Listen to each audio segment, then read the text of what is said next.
Well, good afternoon, everybody. This is Terry and Tom from the Metaphysical Mysteries podcast with another exciting episode. And today we have a fabulous guest, Kim O Niel, who is a psychic who speaks with angels. I just kind of call her an angel talker. She's absolutely outstanding from personal experience. Kim is an author, 4 books. Wow, that's kind of a big thing. And so we've got several things in her background that should interest anybody. She was named Houston's top psychic. Wow, that's a big thing. She's been on over 100 different media outlets: ABC, NBC, CBS, Fox, all of them, podcasts, radio interviews, the works, you call it, she's got it. And the books, they're out there, and I think we'll probably pop it up on the screen. We've got The Calling, How to Talk to Your Angels, The Way of Knowingness, and Bond with Your Baby Before Birth. And that one is not up there, but it will be. And that's I think the latest in the numbers. So, Kim, I'll tell you what, you've read for athletes, you've read for celebrities, CEOs, and all us regular people as well for years. A Midwest girl, now turned Southern belle for many, many years. And so we're really happy to have you. And if there's anything I've left out on your intro, by all means, the floor is yours. Oh, Terry, thank you. And Terry and Tom, thank you for having me. It's really exciting to be here. I think your work is wonderful. I don't know if any other Southerners would claim me. So I don't know if I'm so much a Southern belle. I think I'm a displaced Midwesterner. I still think of that as home, but I love it here too. But thank you for that nice introduction. I have been channeling for 30 years, and I love the opportunity to kind of get inside people and be able to hear what their angels want to share with them. And it remains as exciting to me now as it did when I first started.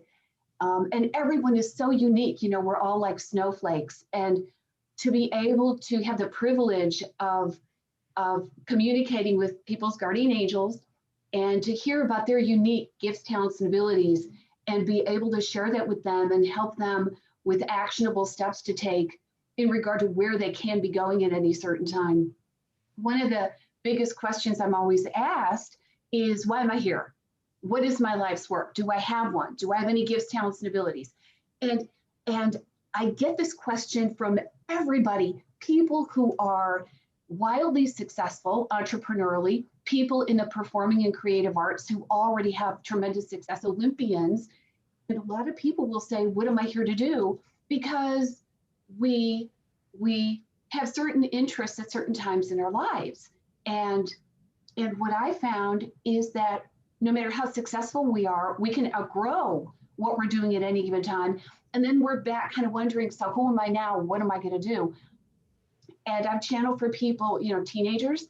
And one of my favorite clients is a World War II fighter pilot, and he's 94. One of my favorite clients. He is so amazing. And so he asks, what's next for me? And in the future, will I meet somebody? And it's just really every day for me is a new adventure. And I love my work. Love it. I bet you do. So do you think back on how you got started? I mean, is there if somebody else was trying to get started, how did you do it? Would you have any recommendations for somebody else who wants to? I mean, obviously you've written a book about it, so I mean, I'm sure you got thousands of recommendations, but how compare that to how you got started and how it is now to get started. If I was going to really, Terry, really good question. If I was going to get started now, there's social media that wasn't around. There weren't even, cell phones when I started. So right now, I think it would be simpler to get started, not easier, but simpler in that you have a way to market yourself globally and let people know about you and know what you have to offer, because there's many different channels, psychics, mediums out there, just like there's many physicians and attorneys and mechanics and podcasters. And so all of us are unique. So So I would, if somebody was starting now, I would recommend that they really hone their skills, and that maybe put the books down and maybe, take a class or two from somebody, but then it's all about the work. And it's all about, are you dedicated, and do you love the work? A lot of people say, oh, I'm really intuitive, but I would never want to do one-on-one sessions. My God, to be locked in that schedule every day. And I love it. So it's important for somebody to figure out, are they going to be, just because you're intuitive doesn't mean that that's your life's work, because we're all intuitive, all of us. So for either channels, psychics, mediums, or healers, anyone under that spiritual umbrella, you really have to love the work and be dedicated to serving other people. And also, I think having a non-judgmental nature helps a lot, where you're channeling for people in all walks of life, and male, female, younger, older. And these days, gender is very fluid. So there's a lot of things that are new and different from when I first started. So somebody has to really love the work, and you have to hone your skills by doing the work. So when I first started, I was guided by a guardian angel, and he shared with me that this is what I was supposed to do. And I thought it was the craziest thing I'd ever heard. I was really, I was an advertising executive, and I ran a business, and that's where I focused. And I thought all of this was really nutty, airy fairy. I mean, I believed in intuitive ability, but I never trusted my own. So one day I was, I'll make this really short. I was co-owning an advertising agency and PR firm with my ex-husband. And the relationship obviously was not going well. And I was miserable, and I knew that that wasn't my thing, but I didn't know what else I was going to do. I was clueless, like so many of us are at different times in our lives. When we finish a certain chapter, then it's sort of like, oh my God, I don't know who I am anymore. I don't even have a thread to pull.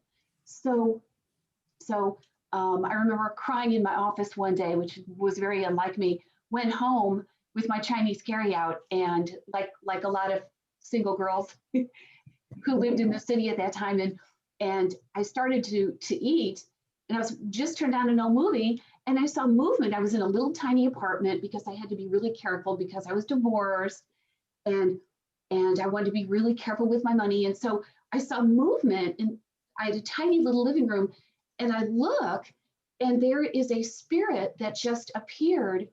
And these days there's all these shows out there about celebrities and well-known people who have these paranormal experiences. Well, there was nothing like that before, nothing. So this was so unexpected and unfamiliar to me. And he just appeared, and he looked three-dimensional, just like a human being would, this man. And I describe him as being sort of a dead ringer for a young Alec Baldwin.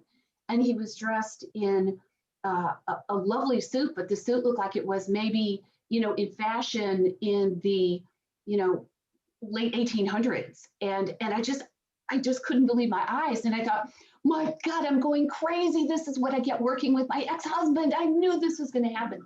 And my cat, Winston, jumped off the couch and ran over to him and just was weaving in and out of his legs. And I thought, okay, so whatever this is, whoever this is must be, can't be dangerous. All these things were going through my mind, because I thought, did a guy break in my place? Well, no, I just saw him appear. Is he going to hurt me? Well, no, he's just standing there smiling at me. Is he dangerous? What's happening? And I saw my cat, going up and making nice with him, as if he was familiar to my cat. So he started talking, this spirit, and he said, I'm here. I'm your guardian angel, John, and I'm here to help you. And it was so unexpected and insane. And then he started telling me, you don't remember, do you? When you were a kid, I was there with you. And then he reminded me of certain things that I could remember. And then he started giving me information about what I was here to do, why things were just going to hell in a handbasket with where I was. And there's something, there was a quote that I wish I knew then. And I love this quote. It was, sometimes good things fall apart so that better things can come together. And but things didn't seem so great to me then. And he started talking to me and telling me what I was supposed to do. And I still remained totally unconvinced and thinking I need therapy. And then every day he just was with me, telling me what was going to happen. And then those things would happen. And I think, wow, this is crazy. How do I know this? And John would say to me, you don't. I do. I'm sharing this with you. And you're going to do this for other people. So it took him about 4 years to get me convinced enough to start doing it. But back then, with his guidance, I went on the radio and I was a DJ on 2 of Houston's biggest radio stations as their psychic in residence, which was really fun. I'm a really shy person. So radio was great because nobody can see you. And I did a lot of TV because there was no social media then. And so I did a lot of readings on the radio and on TV for studio audiences. And that's how I got going. And then I started writing books. A lot of people were saying, well, how do I do this on our own? Because Kim, you keep telling everybody everywhere you go that everyone is intuitive and that everyone has this ability, but how do we develop it like you have? And I say to people, yes, I'm a professional channel, psychic channel and medium, but it's a natural ability everyone has. And the only difference between me and anybody else is that maybe I've had a little more practice with the sessions I've done. So if you practice, you get the rewards. Your ability gets better and better and better. So I thought, wow, I need to maybe write a book about it. And I loved writing. I wrote at the ad agency. I loved it. So I wrote my first book, How to Talk with Your Angels, to help people understand, number one, that they have guardian angels, that there's no reason they can't learn to communicate with their guardian angels, that the more they practice, very quickly, your skill just expands tremendously. And then you have that ongoing huge benefit of getting actionable steps to take every day, knowing you're on the right path, knowing you're moving not only in the right direction, but in the right time frames, having this confidence, this knowing that you know who you are, and that every day you have this resource. It's free, completely free, and we're all surrounded by angels. And so I was thrilled to write that book and to help people understand that they don't need people like me to be able to access their intuitiveness, and they should be. So folks say, well, I call you, Kim, because you confirm things that I've already picked up, but I want that confirmation. Or I've just lost my thread. I just feel kind of lost, and I need somebody to do it for me just for now. So Sure. That's typically, my clients tend to be really go-getters and people who like to move forward and people who want to trust their intuition. A type A. Well, type A personality. Well, type A. Exactly. And I've recently created a quiz that I hope to have finished. If anybody watching, listening is interested, just go to my website. It should be up fairly soon. And what I learned is there's really kind of 4 different groups of people intuitively. There are first the folks who are really open and really aware and really receptive, and they already have a pretty good trust in their ability. Then there are folks who are blindingly intuitive, but they're a little afraid to trust their instincts and their judgment and kind of what they're hearing and sensing. And so sometimes they miss out on opportunities because of that, or something happens, they say, oh, I knew that, why didn't I take action? But they're really intuitive. And the third group are folks who are intuitive, but their intuition comes sporadically, kind of in spurts. So when they get something, they're aware of it and they're willing to move forward with it. But what those folks want to do is get their intuition on demand whenever they want it, just like kind of the first 2 groups. And it's definitely doable. And then the fourth group is where I was when I left the advertising agency, kind of an open portal, just waiting to learn and grow and figure out who I am and why I'm here and where can I get consistent guidance and direction. to help me so that I'm not going off in all these sabotaging directions. Right. So I tell people a lot of times when they ask me that question about, how do I, how's everybody intuitive? And typically what I say is, well, look at it this way. Most people in the world can drive a car. Now, the little old lady, it's 90 years old, might only drive to the grocery store and church, and she does it at 25 miles an hour. But you get a Dale Earnhardt Jr. who's doing a Daytona 500 and is running at 200 miles an hour. I mean, the difference is, practice and getting good at doing the driving, and very much people we call psychic or mediums, they would be your race car drivers. Somebody who's really developed that skill and goes faster, quicker, better than everybody else. Doesn't mean the other ones don't have it. They're just kind of, chugging along. And that's the development. So, yeah. And so that brings me to a question. You talked about your angel named John. How would people, find their angel's name? And then moreover, obviously angels are all over the world, according to most people. I mean, most Americans believe in angels, as do other religions around the world. So clearly, do they give you the name because that's how you would understand them? Or do they give you the name because that's really the name? I know, obviously, we work in names here, not, Right. their angel name is going to be different than John, I assume. So you get any insight on that? Absolutely. Okay. A couple of questions there. My understanding and what I'm sharing with you is my truth and what I've learned in 30 years. Okay. So everybody has guardian angels, and often people have a number of them depending on what time in their life they're in. So if someone is really open and receptive, if someone moves forward with initiative, and or if someone is starting a new chapter of life, they tend to have more guardian angels. And I think, Terry, that it's important for us to remember, one of the things I learned is that we can so easily communicate with our angels. All we have to do is ask. So we need to learn how to and remember just to ask for what we want.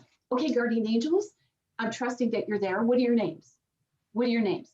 And listen to what pops into your head. This is called telepathy. And so it's that simple. And it's just trusting that you are hearing correctly and trusting that those are the names. I don't look at intuitiveness like one of Nostradamus's quatrains, right? So when I go to channel, I don't want it to be like, I give information to someone and they say, oh my God, what does that mean? It could mean this, it could be that, I'm not sure. It could be interpreted all kinds of different ways. So we can actually receive information from our angels that is brutally forthright, which I think many of us want and need. So we understand it. Just get down to the point. Let me know so I understand exactly what I should do. And they provide names that they've chosen for themselves, sort of like, we've got names that we've chosen for ourselves. So our guardian angels all have names. It's nice to, know those names. And another important thing, besides asking for information that we want, it's giving ourselves permission to develop our intuitiveness. Often we just have to give ourselves permission. And I never realized that until just recently. Sometimes that's all it is. Sometimes we deny ourselves the opportunity to maybe start a business if that's what we've always dreamed of, or to be more financially successful if that's important to us, or to be in service to other people in the way that we want. We just have to remember to give ourselves permission, because we've gotten so many messages, the whole time we're growing up, and from the other adults around us now, who really are more reflecting some of their fears and their concerns. And sometimes we don't get all the support that we'd like, from the people around us. So we have to support ourselves. Right. And it's not only the self-care everybody's talking about right now, which is important, but so we have to learn how to support ourselves and be independent, so that we're not looking to other people for endorsement or approval or permission to follow the path we want to follow, or to be who we are. We want people to like us and we want people in our lives, but at the end of the day, I believe it's really important to kind of know who we are and have the courage to kind of be that. And part of the way we can figure out who we are and every day live that truth is to build a relationship with our angels. And that is done in baby steps, day by day by day by day. People say, Kim, I want, in my workshops, everybody always says, Kim, I want to channel just like you. I say, well, we're all different, and you may never channel just like me, but I'll never channel just like you either. You have your angels, I've got my angels. We're completely different souls. So I tell everybody, if you practice, I promise you are not only going to expand your ability, but you'll expand your confidence and your trust in what you receive, because we can make decisions based on what we hear from our angels, the guidance they give us. Now, they're giving us guidance. They're not telling us what to do.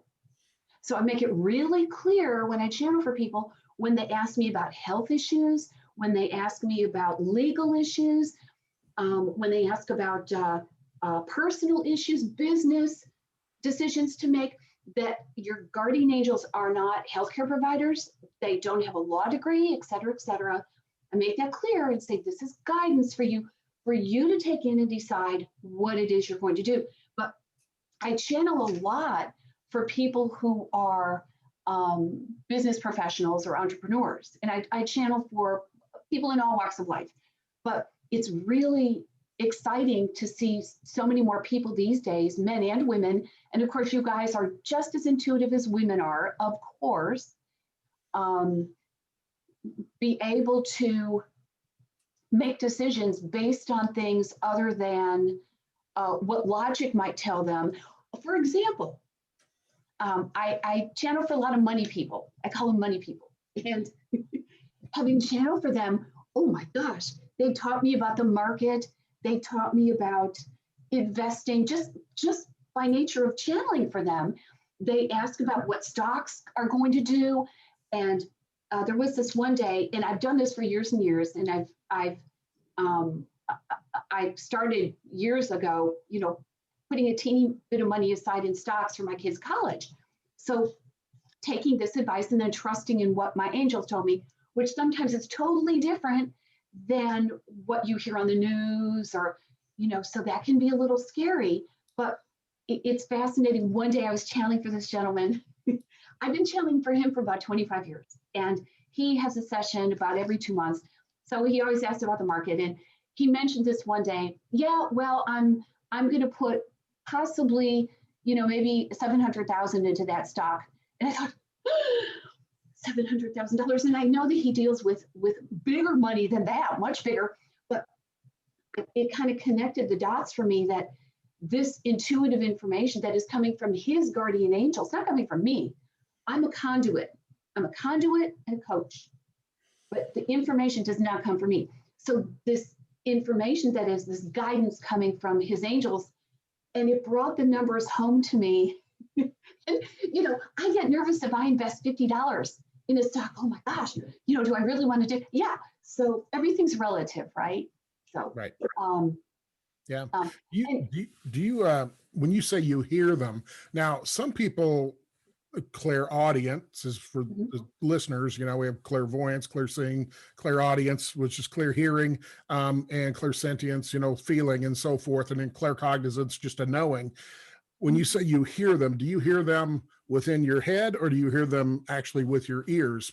People always say, I don't hear anything. Well, there's probably a reason for that. And can I add to that question? Exactly. Before you answer that, is for those that are new at this or maybe a bit skeptical, when you say hear it, how do people differentiate it's a true message from their angel versus it's something they believe they're making up in their own head to get the answer they want?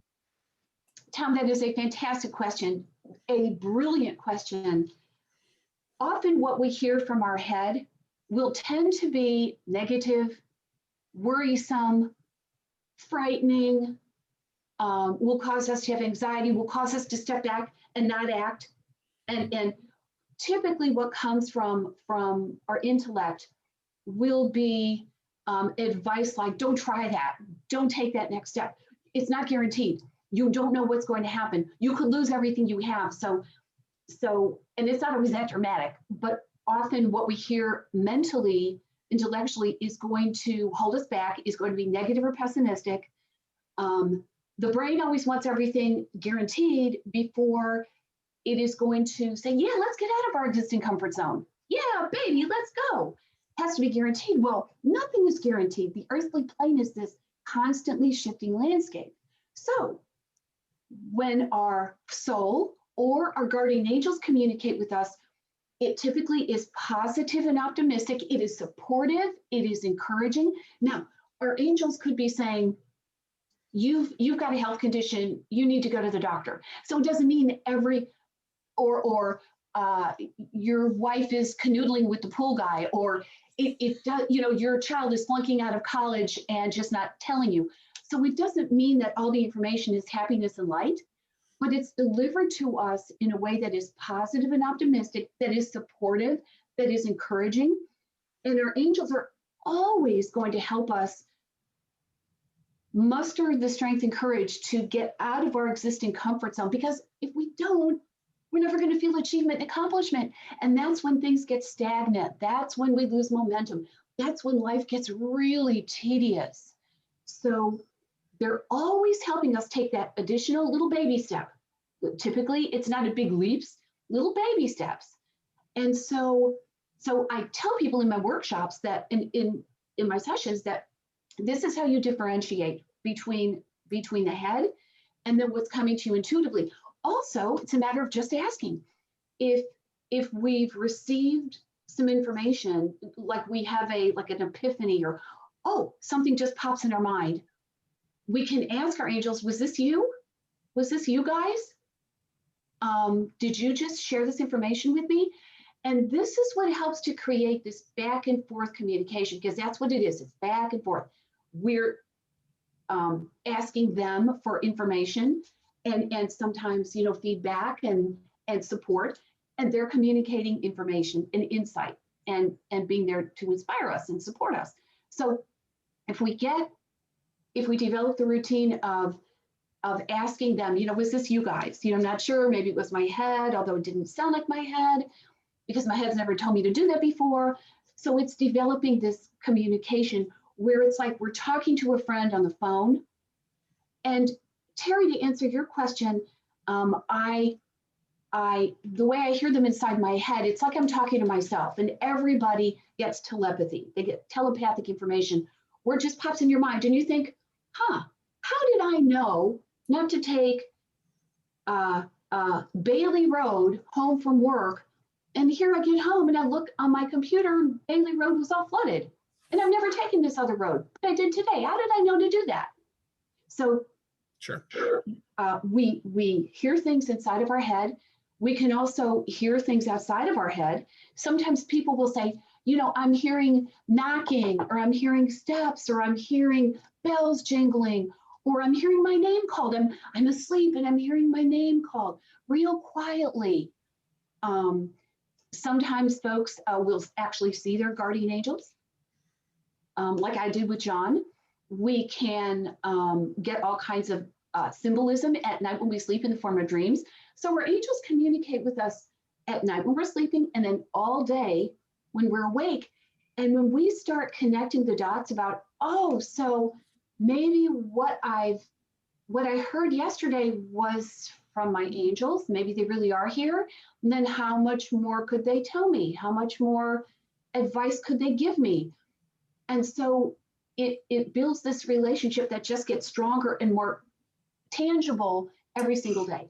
Everybody wants tangibility. They want to have a tangible, instead of some kind of, you want to know that you're not involved in some kind of cockamamie, flight of fancy, right? That it actually is a thing. Just like people winning the lottery.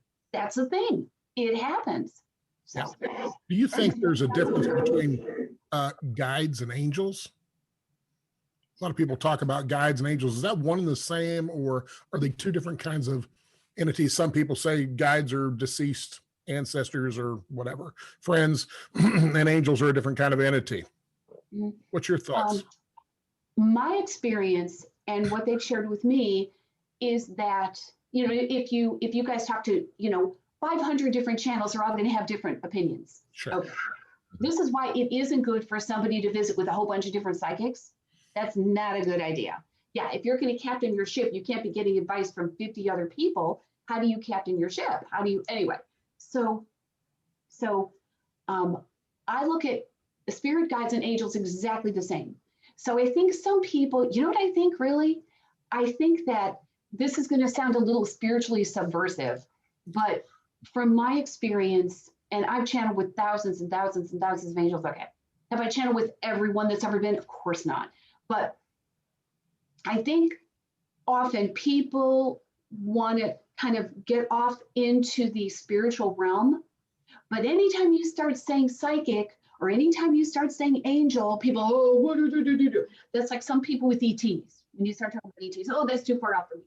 So I think some people want to help other people and be coaches or, you know, whatever they call themselves, but they don't want to offend anybody.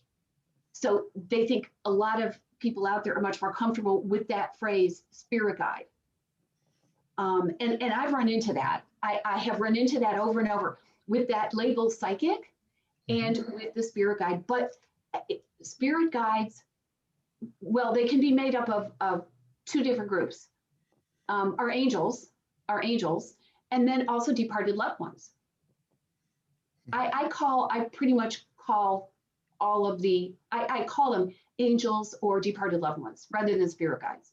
You know, you know, here in the Bible Belt, I was recently watching, and I don't normally watch a lot of this, but I was watching some prophetic people, religious types, and mostly, obviously, Christian, and where I'm at.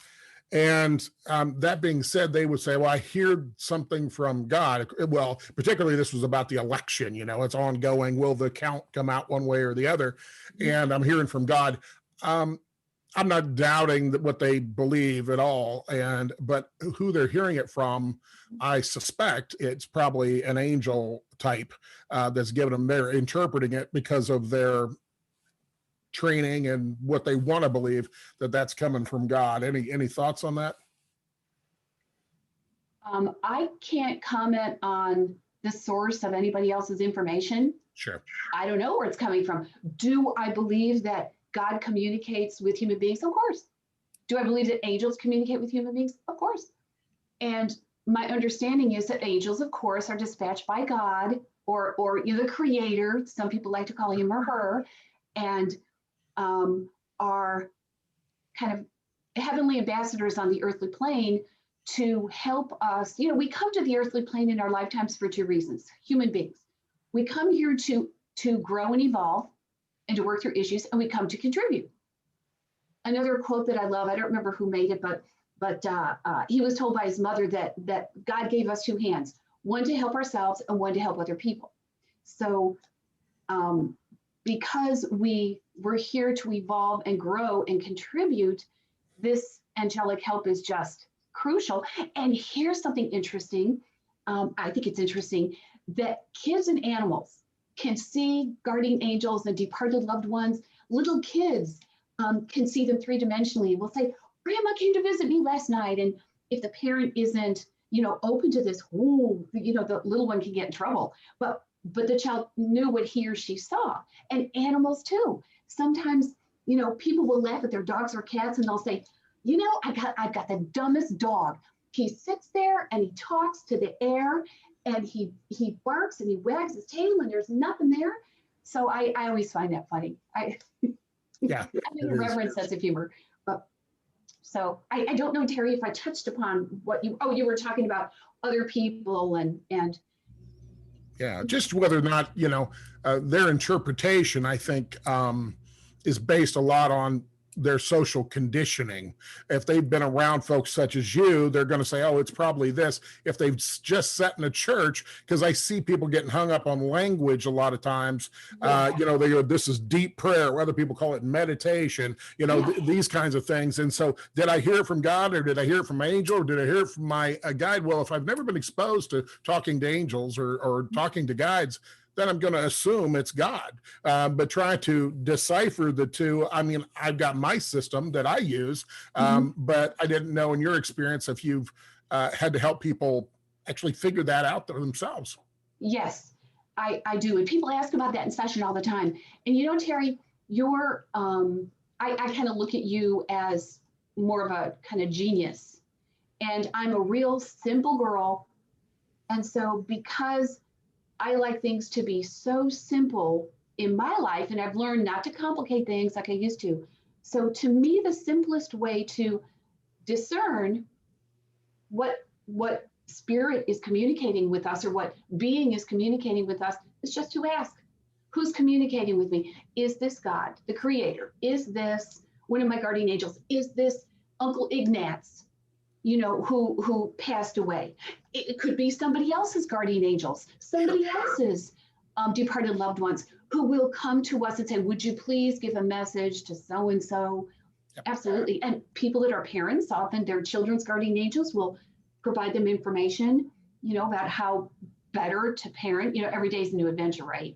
Absolutely. So, yeah, I get the same thing. I mean, I'm with you, you know, because I do some what I call illuminations. They will just come through super fast, and you know, you can almost auto write them. They're coming through like that, and do it on the computer.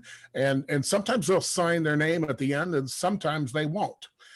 So I find it fascinating. And when you get it from the higher, I'll call it higher vibrations, you know it. I mean, it's just really clear.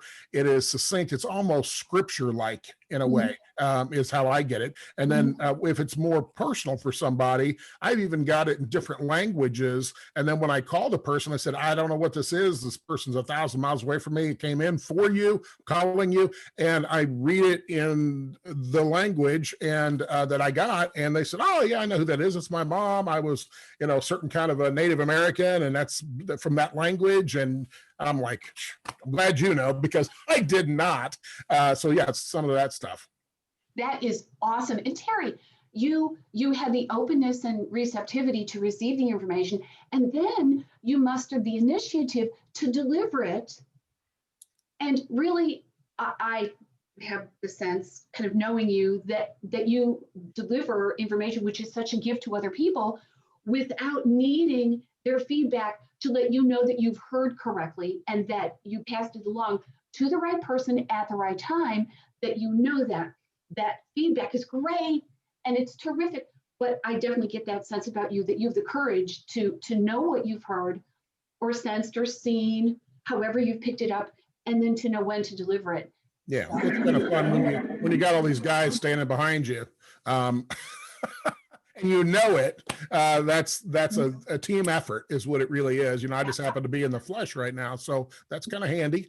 And I like giving information, and sometimes I'll give it. I mean, I had a lady the other day, and her mother had been deceased, and she didn't ask me for a reading, but she was actually helping me with a piece of medical equipment. And as we were chit-chatting back and forth, I said, hey, and my wife happened to be there, and she goes, do you have anything on her mom? I said, so that's the lady standing behind her. Yeah, I do. And the mother was just going to give me a little bit. And one of the things she said was, hey, something about, she was showing me a picture of blackberry cobbler. And I said, this is from your mom. It's blackberry cobbler. I have no idea what this means, but you will. But she did say she was going to stop by for Thanksgiving, just so you know. Well, about a week later, through my wife, she contacted her and said, I checked with my sister, and apparently blackberry cobbler was my mom's favorite dessert. You know, those are nice, and I love giving those. I told my wife, I cannot imagine just walking around and sitting in a restaurant giving readings to, I just do that all the time just for fun, to give it to waitresses or whatever. And it's something they absolutely needed to hear, a message from their dad or their mom or grandpa. And you know, and people say, well, why would they talk to you? And I said, listen, I always say it's like a desert out there, and I'm a phone booth. And for the young kids that don't know what a phone booth is, it's like a cell phone out in the desert. And so if you're out in the desert, you see a phone booth, what do? You go in, you try to talk to friends and family. They just happen to be in my close proximity, and they start talking, and then I deliver the message to them. And I've had more waitresses laying in the chairs crying, but a happy cry. Happy And tear. yeah, it's fascinating. I love to do that, and to just as I go through life, if there's a message to give, I give it. And sometimes my wife will always ask me, "Are you going to tell them or not?" And I said, I don't know. It just depends if we get the right time. But if they press me hard enough from the other side, I always deliver. And I think that's why I get those. And you've put out the intent that you're willing to do it. So that's part of what created that phone booth, Yes. in the desert. So yeah, I do that. I do that when I go out with my family too. Yeah. That's fun. And, now you've had people say, why would they talk to you? I have people, it's so amazing. These are total strangers, and it doesn't happen every time, I go out, but a lot. And so, and I'm happy to pass it along. But, if you're in a restaurant, you kind of have to wait until the server comes over, and, you kind of have to gauge, what they're doing, how busy they are. And almost to a person, people say, "Oh, okay, I've been thinking about that. That's what I've been thinking about. Okay, then." And then they go off. No one ever says, "Who are you? And how did you get that information?" Right. And not that I would expect that, but in a way, and my kids always laugh about it. They say, "Mom, don't they wonder how you knew that?" Because I don't say, who I am or what I do. Sure. I find it really interesting. And it's so cool to be able to kind of plant seeds and slide that information in there so that it's all about the information and not about, because we have spiritual contracts with people. I believe that there are certain people in our lives, and I write about this in The Way of Knowingness. We have people who we are destined to interact with, whether it's 5 seconds, whether it's a whole lifetime. And so it's really important that we kind of step up to the plate and do what we're here to do, because sometimes, a lot of us have learned that we get an opportunity in it can be in the blink of an eye, but we have right then to do it. And if we fail to follow through, that opportunity's gone. So I think that is so amazing that you do that. I think it's awesome. Oh, it's just fun. If I had, unlimited time and resources and things, I would just probably travel around, and as I stop or see somebody, I would just deliver messages, because I think there's a healing aspect. And Tom and I both do therapies. And so to give a message like this to somebody who's under stress, he and I especially talk to a lot of people because of our law enforcement background, that have had tragedies, and they call us and say, "Hey, Tom, Terry, whoever they're talking to, I need to know about my child who just died." Yeah. I just did one, I don't know, yesterday or the day before, I can't remember. And the parent was just out of their mind, not knowing where their child's soul was. And so to be able to deliver a message, and sometimes, from my experience, when they just pass, they're still having a hard time getting together a solid communication. It gets a little garbled at times, but sometimes they'll just give me a picture or something. And then I give them, they'll describe some piece of jewelry that somebody has that they got, in remembrance of them, or something that was handed down from a grandparent that's uniquely them. Because I always ask for, give me something unique that only they would know, so they know it's from you. And even if they're not a good communicator, so to speak, usually they can generate at least a picture for me that I can pass along. And I know, Tom, you've had the same issues, and in such a healing aspect when they can get that direct message. And I don't know, Tommy, if you want to jump in on any of that.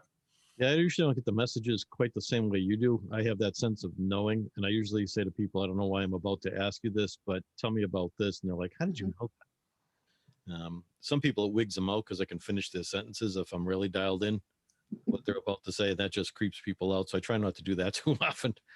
But it's a confirmation that I have made the connection that I need to help them in that moment. Yeah. And that's how I use it.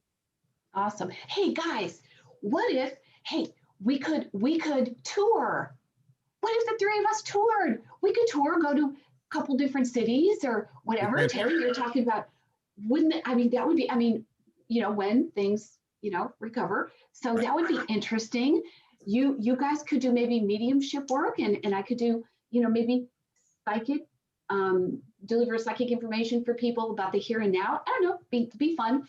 Oh, I think it would absolutely be a blast. And I know when Tommy and I went out and spoke in Las Vegas before the COVID hit, I think I was in contact with you about maybe doing something because I was hearing it from the other side, and a group of people who can do this kind of work. It's very sorely needed. And I work, obviously, my doctorate is, in the metaphysical sciences, particularly mystical research. And I'm also a minister. So I do my best to try to bridge people's spiritual understanding in a language they understand. If I'm talking to Jewish people, I'm going to speak that language. If I'm talking to Hindu, I'm going to do that. If I'm doing Christian, I'm going to do that. And so I studied all 12 major religions. So I got to meet them where they're at so they understand it. In church, if you say you're a psychic or a medium, well, you're a devil worshiper. But if you say I'm a person who gets prophecy or I can hear from the Lord in deep prayer, you're okay. It's like doing Reiki. And since it's in Japanese, of course, Rei basically meaning God and Ki meaning energy. But in church, it's called the laying on of hands. It's the same exact thing. Mm-hmm. The only energy is the same energy. It's just how we pull it through and use it for good. And so if they get an understanding, and I've done this so many times where people are really freaked out, like they're reading the Old Testament, don't talk to the witch of Endor, like Saul did. And they said, well, why you don't talk to the dead people? You're not supposed to. And I said, listen, there's two different kinds of dead people, technically three, but two that I do. One is the ones that die and they go through the light, so to speak. And the second is the batch that doesn't go through the light. And they're what we call ghosts. They're bumping around on the earth plane. Will they eventually go? Yeah, eventually when they want to. But they seem like they want to have a communication to somebody, or an action needs to be completed. Or I call it soul shock, where they've been killed instantaneously and do not realize they're dead. And so you have to reach out to those folks for the good. I always call it front door entry, not back door entry. The going through the back door is witchcraft and that kind of thing. Going through the front door is, God gets welcome through the front door to help people move on when they need to move on and reassure them. And I'll tell you one quick story. I was at a conference. It was over in Indiana, and this woman, there's probably 50 people sitting there, and I was just in the back sitting behind her, and she was talking about having really bad headaches and that there was doors slamming in her house and so forth. And all it was, I'll get to it, but the guy who was doing it was a medium, and he came back and said, yeah, you got a ghost there. And she goes, what am I supposed to do about it? He goes, I don't know. And he says, I'm just the guy who identifies it. And I just reached up and tapped her on the shoulder and said, I can help you out. Take about 30 seconds. And she didn't look at me. She looked at my wife sitting next to me. And my wife goes, yeah, he can. Like this. They never believe me. You got to believe the wife, And my two kids were there who are both psychics too, And so I walked her out. And I said, listen, what you had, this woman died in a drug homicide. I said, she had a rope around her neck. I can see where she died and so forth. And the reason she's talking to you is because you have the ability to hear and see and so forth. You have a psychic ability, so they're going to go to you. And she goes, well, she's scaring the hell out of my grandkids. And I said, I understand. And she goes, and I have a splitting headache right now. I said, well, would you like me to send her on? And she goes, yeah, but she's just in my head. And I said, I know. She's actually got a grip on my arm right now. I can feel her gripping my arm very tightly. And she says, well, why is she doing it? I said, because she knows I can. And when I did it, I called and I used two angels, escort angels, and they came down and snatched her, and whoosh, she was gone. And this lady looks at me and she goes, oh my God. She goes, my headache is instantly gone. And I could see her going, gone. And so she's like, oh my God. And she says, my headache is gone. And she goes over and hugs my wife, not me, my wife. And even I saw her an hour and a half later at this conference, and she came up to me and same thing. She goes, God bless you. She said, I couldn't get rid of that. And the biggest thing I asked her to do, I said, do you know the family? I said, because what she's worried about is her child. Her child went to foster care, and she wanted the child to go to extended family. I said, do you know this family? She goes, I I know of them. I said, would you be willing to at least try to get a hold of them to see if they can look after this child and, at least give them the option? And she said, I would do that. And then I sent her, and she went. She goes, I can hear her way off in the distance. And I said, yeah, but she's not coming back. And she never did. Wow. So it's pretty cool, to be able to do that. That is amazing. Terry, that would be interesting. I bet you have a gazillion stories, one more fascinating than the other. It'd make a great book. You think? I do.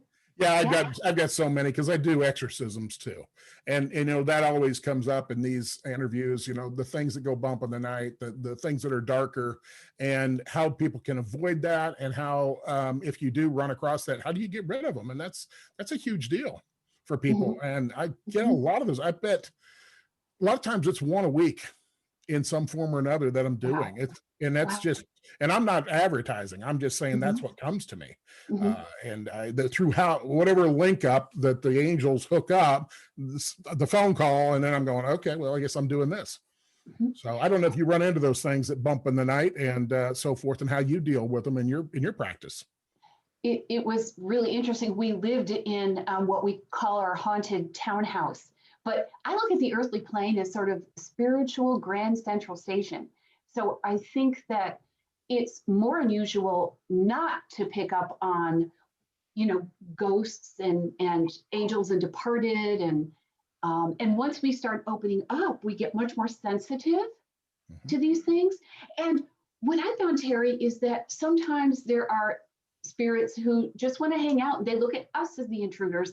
They don't want to interact with us. They don't want to have anything to do with us, but they were here first, and they just choose to hang around. And the more open we get, the more we can pick up on them. And sometimes that scares people at first, but then when they realize, well, gosh, I'd rather be able to do it than not.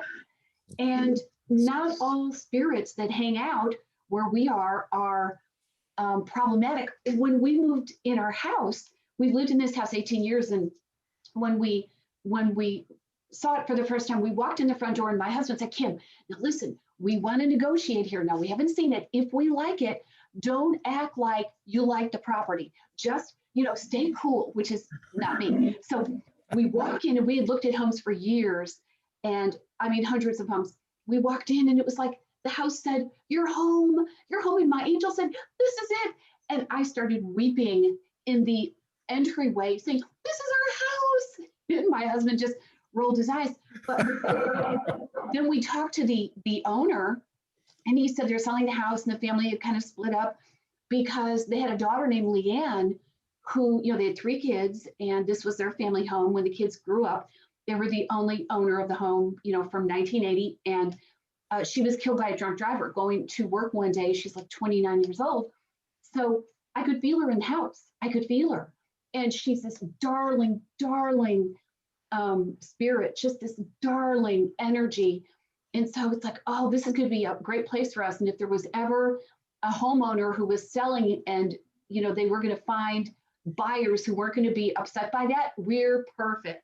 So the day we moved in, I walked into the kitchen, and there was a vase of sunflowers, my favorite flower, and then a note. And it was from the wife, the girl's mother, but the wife who lived here. They were divorced at that time.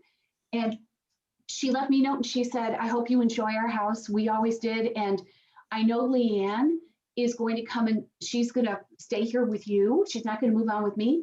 She's going to be here with you, and you and your kids are going to love living with her. And I thought, wow, that's really awesome. And we could feel her and see her, and she would talk to the kids, and we'd hear the kids giggling in their rooms, in their cribs. It was just amazing. So we can have wonderful relationships with spirits. We see so many things on TV about, they're spooky, they're dangerous. And I think many spirits are here to just hang out as they choose to, because they choose to, and we can have a great relationship with them. Sort of like what Hollywood has done to extraterrestrials, when, we can say to people, look, if they wanted to hurt us, they could, and they would be. So I find it fascinating, and I won't get on that soapbox, I promise. But. Well, we've been on that soapbox before, so nothing new for us. But if people actually knew what was going on around them and how much space they share with other entities, it would Yeah. probably freak a lot of them out. Well, and then maybe once they got used to the idea, if they weren't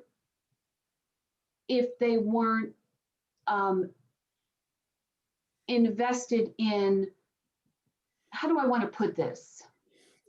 If they weren't invested in an organized religion, many organized religions are wonderful, wonderful.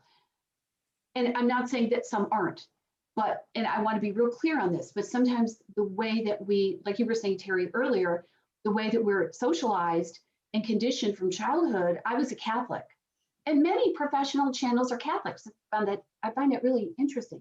It is. So I think for a lot of folks, if they're not worried that they're going to go to hell or there's going to be some kind of horrible penalty that they have to pay for their beliefs, and they start embracing the help that they can get and the beings around them, their guardian angels, or maybe it's, the departed, or it's these wonderful beings in spirit.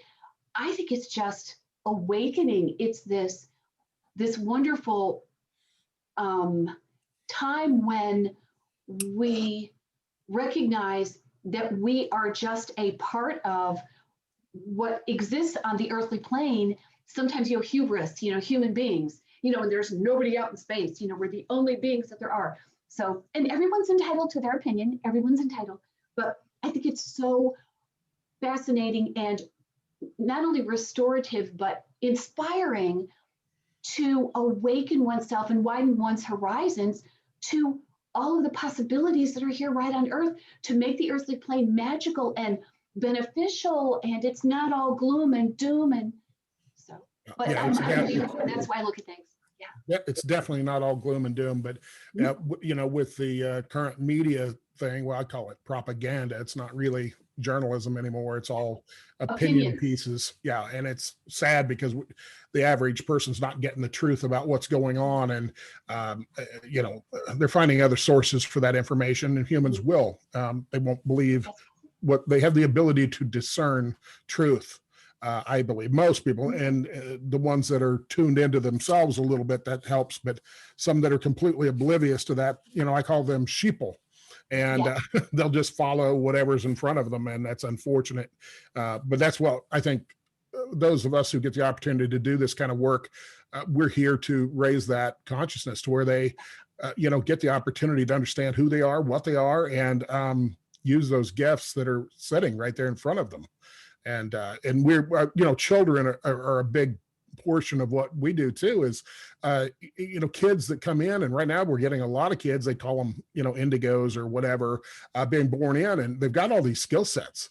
But if they're born into a challenging family and they get poo-pooed right from the get-go, not cool. And so I would tell people that, if you find a child that is got some of these skills, they're seeing grandma sitting in the corner and she's been dead for 10 years, or they're hearing a guardian angel, or whatever the case may be, you need to take them and have somebody mentor them that knows what they're doing, and you trust, so they can use that skill for themselves and for their family, and then ultimately for mankind itself, to help raise us all up and learn.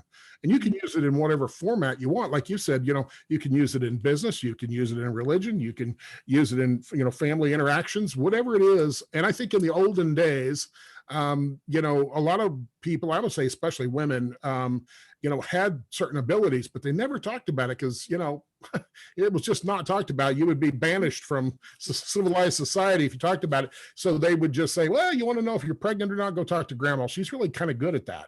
And whether it's a boy or a girl, and you'd have that kind of thing, almost gypsy-like, if you will. And so that's changing. It's slowly changing, like with, TV shows, Long Island Medium, Tyler, the Hollywood Medium, and people are seeing these right up front for themselves. You can tell it's not fake. It's a real deal. And they're saying, well, if they're doing it, I certainly should be able to find somebody to do it, or do it myself, Yes. And I believe this ability that is God-given, that is organic for every human being, my God, the level of self-reliance and independence and empowerment this can give us if we just take a few minutes each day to build, that communication. Oh my gosh, life-changing, life-changing. Yeah. I got a little something for you while I'm sitting here. If you want to hear it. Oh, are you kidding me? Absolutely. I mean, just real brief here, but it Okay. says currently that you're really targeting your future right now. You're putting a lot of effort into targeting it and really honing it down to a certain niche that you want to explore, almost like an arrow going right into a target. You've got a heavy focus on where you want to go and how you want to get there. Now there'll be some, things that you'll have to make decisions. It's a free will thing, but right now they say you're really honing in on your future in a way that you're aware of, and that decisions are going to come your way. But ultimately I see the arrow penetrating right in the center of the target. So just FYI, that's what I'm getting as I'm sitting here talking to you. So I want to pass that along. So thank you. From your mouth to God's ears. Oh my God, Terry, thank you. Yep. Here's this project I've been working on for like 7 months, and it was supposed to be this quick, little, easy. Holy cow. I said to my husband yesterday, I'm going to need therapy and medication if I don't get this completed pretty soon, but it's almost finished. But thank you very much. Thank you. Thank you. That was a tremendous gift that you shared. Thank you, Terry, very much. And it's spot on, not only in regard to where I think I'm headed. Well, I don't think, where I'm deliberately going, and also what I really needed to hear. Yeah. And if I could say something connected with that, and I don't mean to speak for everyone, but it's going to sound like I am. Sure. What I truly believe, when any of us get information, we're not getting it because that's just what somebody needs to hear at that time. And it isn't based in fact. I believe that we receive information at a particular time for a particular person, and it's what they need to hear, not necessarily what they want to hear, but sometimes it's both. Mm-hmm. So anyway, because I could go on and on. As you know, once you start to open the channel, it goes on and on and so forth. But hey, Terry, that's so funny. I get into trouble at workshops because I love to channel for people in the audience. So I start channeling, and their angels talking to me, and I'm relaying information, and I get all excited. And then I'm thinking, okay, time-wise, I need to move on to the next person. And then their angel keeps talking to me, but just wait, just tell her this, and just tell her that. Yeah. And once we get into that, it's just so much fun to relay information. It is. It's a blast, and it's really good stuff too. So I'll just say there's one person that's coming up in your mind that you're wary of. You're correct to be wary of, and it's related to your projects. There's something that is it says wary, and you know who this person is, and it's something you need to address, and it'll come along. So it's all about. Thank you. Staying within the lines, so you don't bump the wrong way when you don't need to. Exactly. And without some of the angelic help that I've had, that would have been really hard for Kim to have figured out all on her own. Yeah. So thank you. Thank you. Yeah. It's interesting that a little something has just come up recently. So that's very confirming. Good. Okay. Well, they say you know it, so act on it, and I know you will. And that's the fun part about getting tuned in. It's sometimes, for me anyway, I find it a lot easier to do it for other people than to do it for myself. But that you can do it both ways, and you just I enjoy just handing over what I got, and that's fun. And so as we hone down here, I guess. If somebody wants to get a hold of you for your services, what is the best way or your preferred way to do that? It would be email or a phone call, just easy peasy.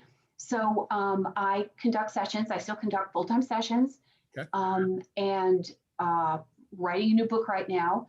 and excited about getting a podcast up and running. So, so if they want to get in touch with me, either go to my website, kimonielpsychic.com, or just call me, and I will.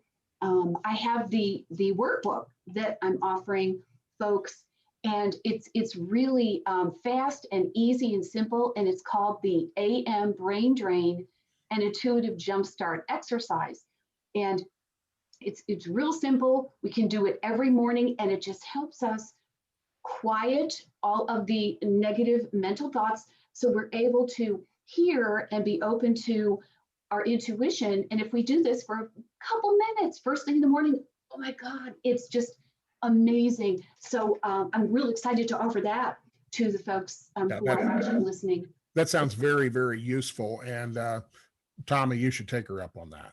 Yeah. Tommy he's so intuitive.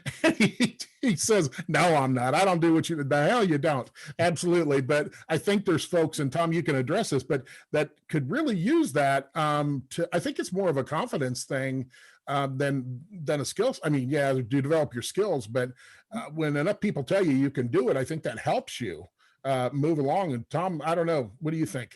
Yeah, definitely. Because, there's a lot of people out there, I think, that have glimpses, if you will, insight of their abilities, but they have no way to confirm that they're correct. And I think they just dismiss it. I know that's what I've done in the past, that I'll put myself out of what I thought of. And it's kind of what you said earlier, Kim, when you go, son of a gun, I knew the answer. Why did I skip over that? That kind of thing. Right. I think there's probably a lot of people in that category.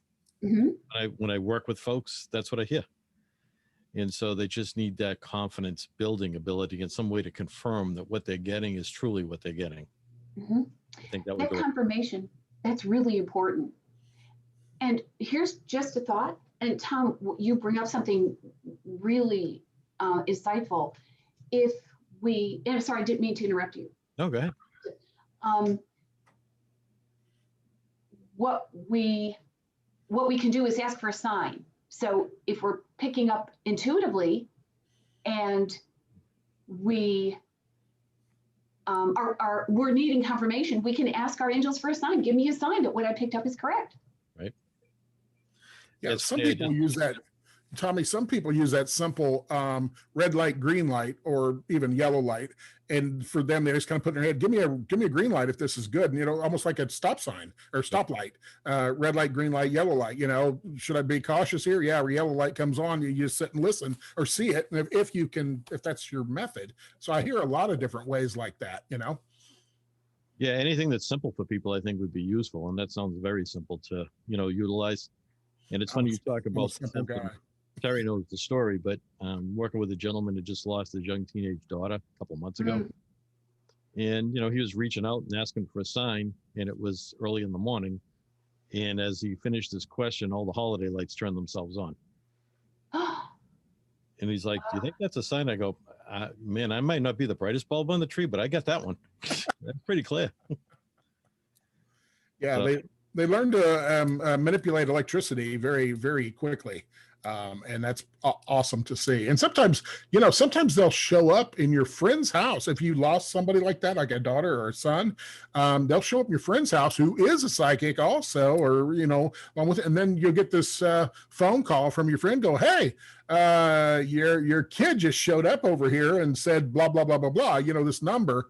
And, I certainly had that happen myself when my daughter passed, is that a lady many states away called and said, hey, your daughter was here. What's going on? And I said, well, she died. And she did not know she died, but she says she's here and she's telling me all this stuff, so pretty cool, interesting stuff. And then I had another one in across the country on the East Coast. They called me, same thing. Had one guy fly in from France, got to New York City, went into go sleep. He was really tired from the overseas flight, and she popped into his motel room and blah, blah, blah, blah, blah, was talking to him and simply would not let him alone. He actually had to pick up the phone and call me. He goes, Terry, in his French voice, your daughter's here and here's what she's saying. And, I said, okay, you delivered. Thanks. And so it's fun to get those things, Absolutely. So Yeah. Kim, when you talked about sessions for people, how long do they typically run, and what do you advise them? What would be the best? It's really important for them well, I was going to say, to have an idea. Whenever we're going to like have a hypnosis session or have a channeled session like I conduct, it's good to have goals set.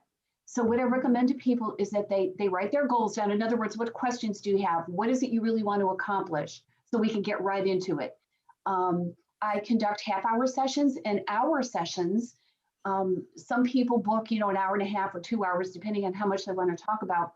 But I access information really quickly and I get right down to it. So, and I record the sessions. I think that's really important.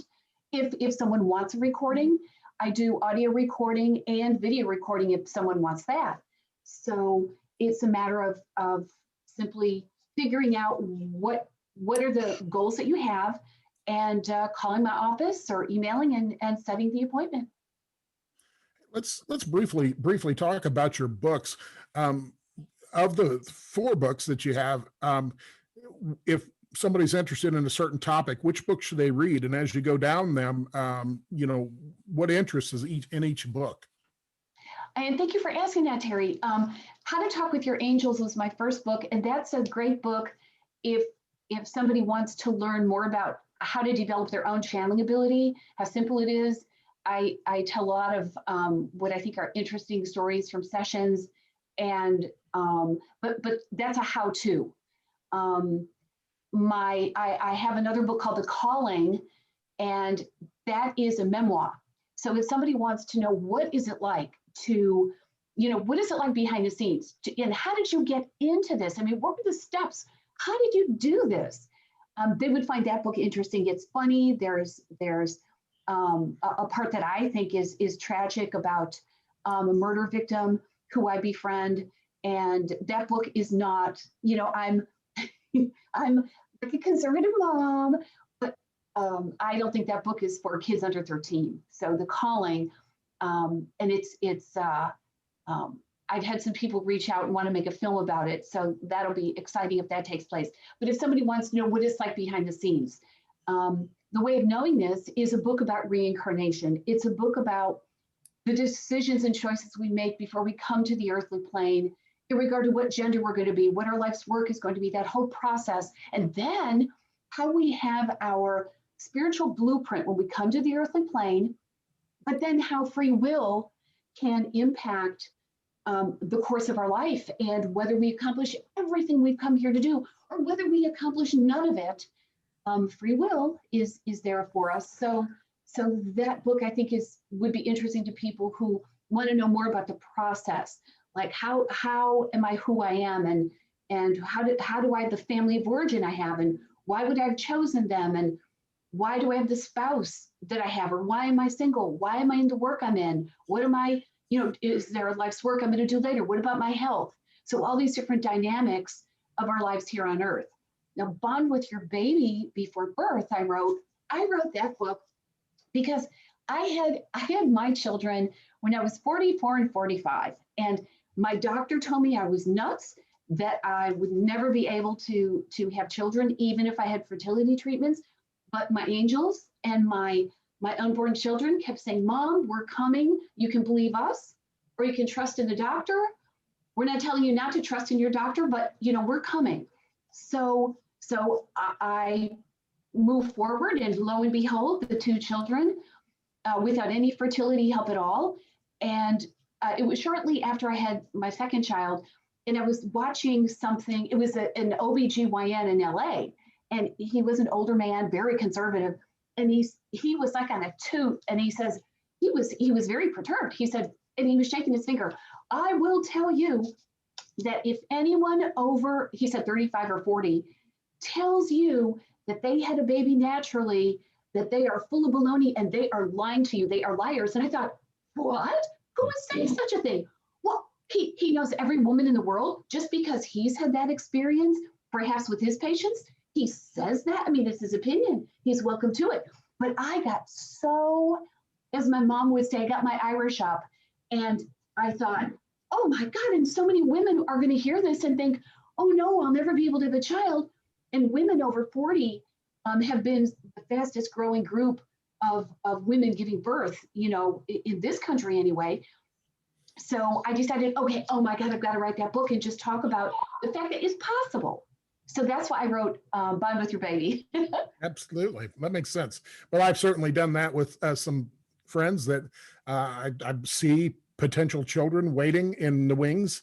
And see some of the kids deciding who's going to go first and who's going to go second. Yes. Yes. Yes.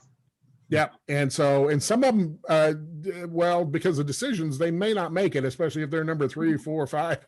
It just, Exactly. they have to wait till the next train shows up. And that may be as a grandchild or something else. They want to get into that family or just wait a whole entire cycle. So yeah, that's fun to do. And sometimes they change. I mean, I remember telling somebody, hey, this is what you're going to get. And I'm talking to this soul, so to speak. And then later on, I see that soul says, here, you need this more than I do. It steps aside and lets the other one come forward. And I'm sure you've seen that as well. And so then when they're born, they go, hey, that's not what you said. I said, wait a minute. I said, this one's going to step aside and this one could very well come forward, which is exactly what happened. And I know they don't understand that, and that's okay. And they think it's so crazy to talk to somebody before they're born, but why wouldn't you? I mean, they're a soul, you're a soul. You just have to be in a bag of bones right now, and they're not, but they're going to be. So yeah, exactly. I find that fascinating. Exactly. Oh, it is. It is. And that happens frequently. It really does happen frequently. So I've been in conversations with many women. They say, oh, you said it was going to be my daughter. And this turned out to be my son. Well, yes, because your son wanted to come first. So yes, and that plays out. I kind of call it going standby. When we're on the other side and we choose a family of origin and a mom and a dad, or sometimes we're choosing a biological set of parents and then an adopted set of parents. But I call it going standby because that can shift and change, yes, as the soul chooses. Just like what I have found out about miscarriages, sometimes it has nothing to do with what the mother did or didn't do to take care of herself, and there's so much guilt there and so much trauma. Sometimes it's that the soul says, you know what? I'm not going to come right now. I'm going to wait and come later. I'm going to have the same mom and dad, but I'm going to wait. My son did that. Yeah. So, yeah. I totally get that. Absolutely get that. And it happens all the time. And I get a lot of that, people asking those questions. And of course, I remember one time I was sitting getting a haircut. And of course, I'm looking in the mirror behind me. And my lady who's cutting my hair said, so how long have you been pregnant? And she's like, she stops, her mouth drops. She goes, oh my God, how do you know that? I said, it's a gift. And she goes, I haven't even told my husband yet. Oh. Well, you better get to that. It looks like to me. And what I actually see, I feel the two souls in one body. That's what I feel. Wow. And so then I typically, there's like almost a double glow, if you will, from their energy. And so I pick it up pretty quickly. And then, I can normally tell them right at that very point whether it's going to be a girl or a boy, just from that. And that's fun. And they're like, oh man, you're crazy. And I said, no, I could be, but I'll see you in 9 months or 8.5 now. So. Right. And Terry, I'm sure that's not the first time you've heard that, nor the last. Right. Yeah.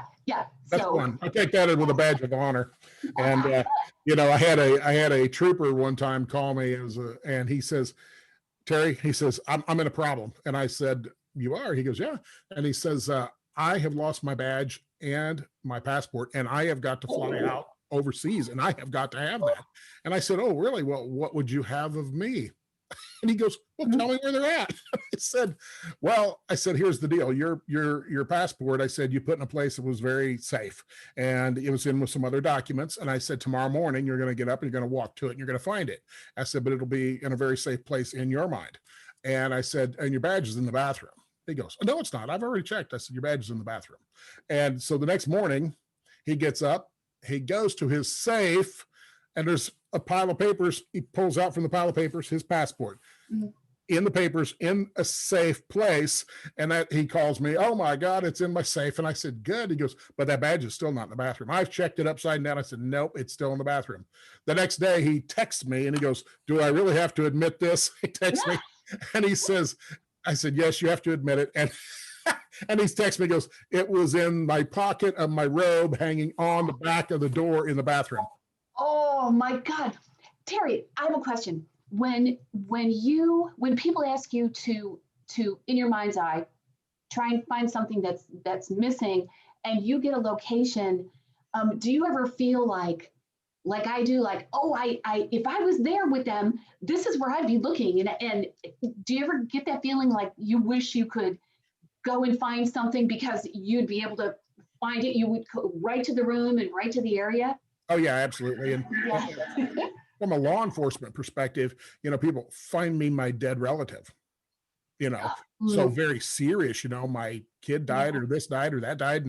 And so, yeah, you tune into that and you in law enforcement, using those skill sets, obviously it's not evidence. You can't pull it into court, but it is a way to get you to some place to make where you can look or other people can look using canines or whatever. And Tommy and I are both, dive rescue specialists, and we've both used psychics before. So finding the drowning victim, and of course I used to do it. I still do it. I mean, I'm still a dive rescue commander. So you would be able to tune in on that. I would sometimes tell people, we're going to go out this way, we're going to make 3 sweeps here and we'll have them. How the hell do you know that? I don't know. It's just training and experience. And sure enough, boom, boom, boom, we'd have them. Just like that. And so yeah, and water's one thing. And I've got a friend that she just recently unearthed a 10-year-old homicide, and they'd kind of given up on, and she found the body psychically and with some help from some people, but that's how it was done. And so the case has been turned over to another law enforcement agency, and so they probably will get something going pretty quickly. And I got one that's about a 30-year-old thing. I know what happened because the body was actually taken to one spot, which I saw, and then it was taken up out of the ground and then moved to another spot. And so you got 2 locations you have to hone in on. And so very interesting stuff. And you actually talk to them and they'll tell you how they passed, if they know. And sometimes they're so confused they don't know how they passed, because they get whacked on the back of the head and then all of a sudden, poof, I found myself in a trunk of a car. I don't know what happened. So it's very fascinating work if you can use it for the good of, it's the mankind thing. And some law enforcement agencies are more open to it than others. And when I first started, and Tommy could say this too, that's all hocus pocus, and we don't listen to any of that.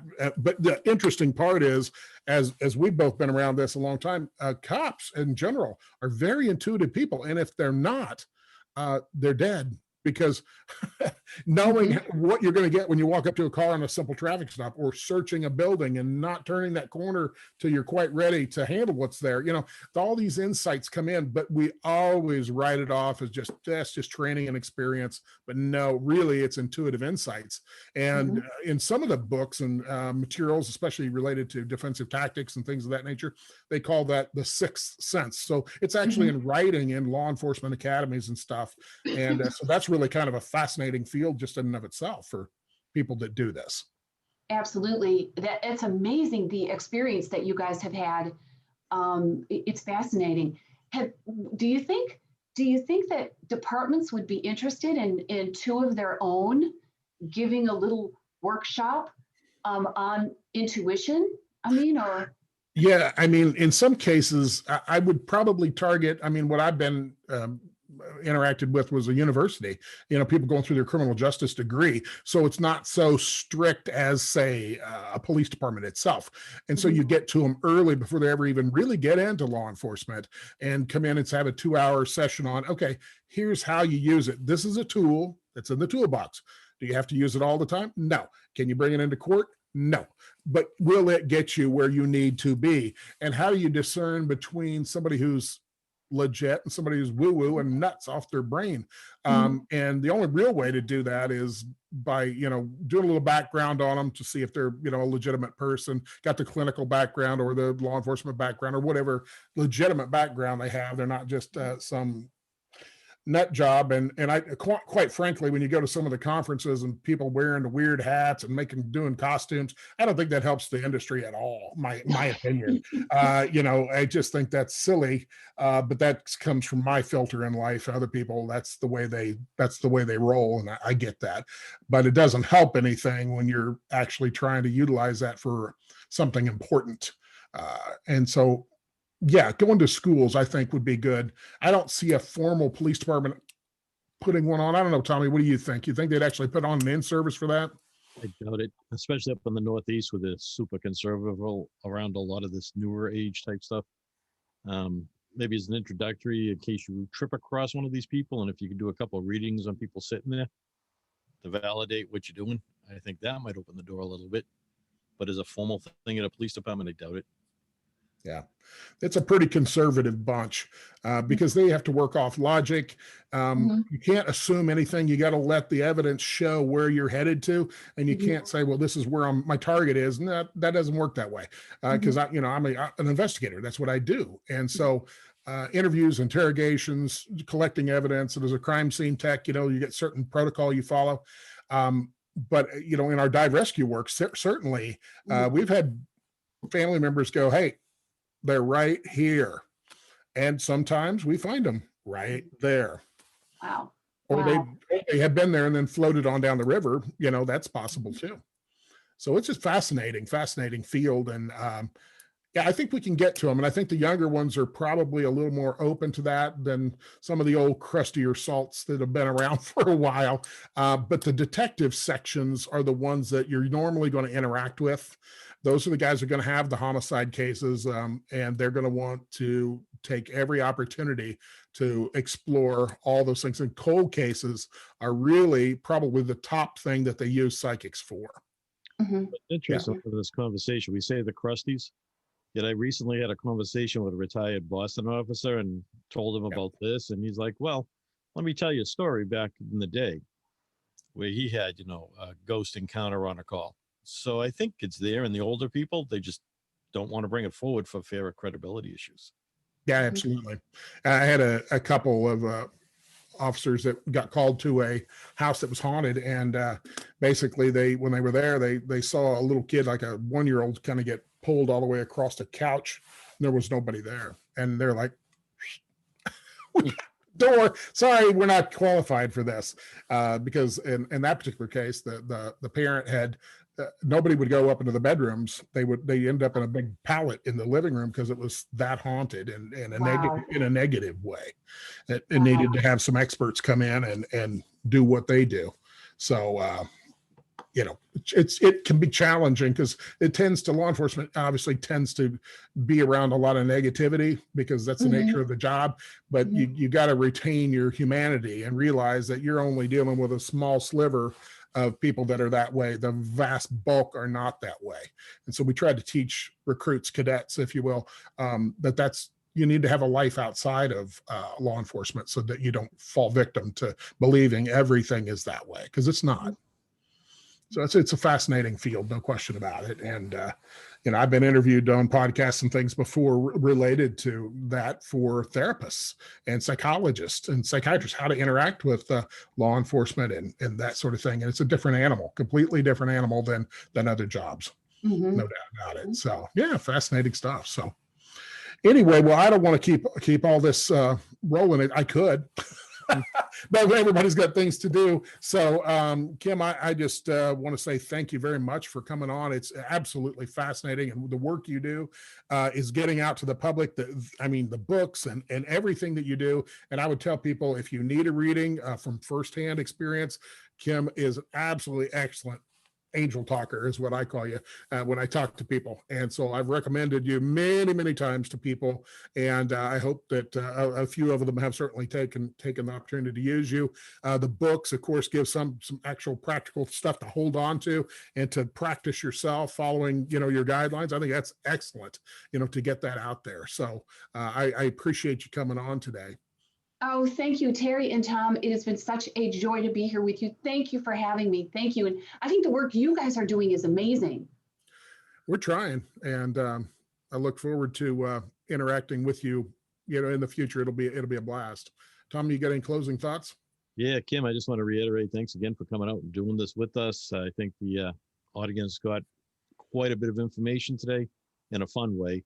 And I'm sure we'll probably have you back here to talk about some of those things we didn't get to cover today.